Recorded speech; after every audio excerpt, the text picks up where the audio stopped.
اللہ کے نبی علیہ الصلاۃ والسلام نے ارشاد فرمایا، افضل الصیام بعد رمضان شہر اللہ المحرم،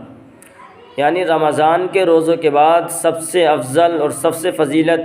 جو روزوں کے متعلق وارد ہوئی ہے وہ محرم الحرام کے مہینے کی فضیلت ہے، کہ جو شخص محرم الحرام کے مہینے کے ہر روز ایک روزہ رکھے گا تو اس کو ایک روزے کا ثواب 30 روزوں کی برابر ملے گا۔ اور سب سے زیادہ فضیلت اللہ کے نبی علیہ الصلاۃ والسلام نے جو بیان فرمائی وہ یوم عاشوراء کا روزہ ہے، یعنی 10 محرم الحرام کا روزہ۔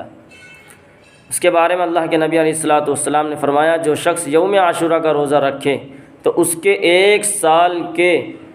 پچھلے تمام صغیرہ گناہ معاف ہو جائیں گے۔ اس لیے ہم سب کو یوم عاشوراء کا روزہ رکھنا چاہیے، اور اللہ کے نبی علیہ الصلاۃ والسلام نے اس کے ساتھ 9 اور 10 یہ 2 روزے رکھنے کا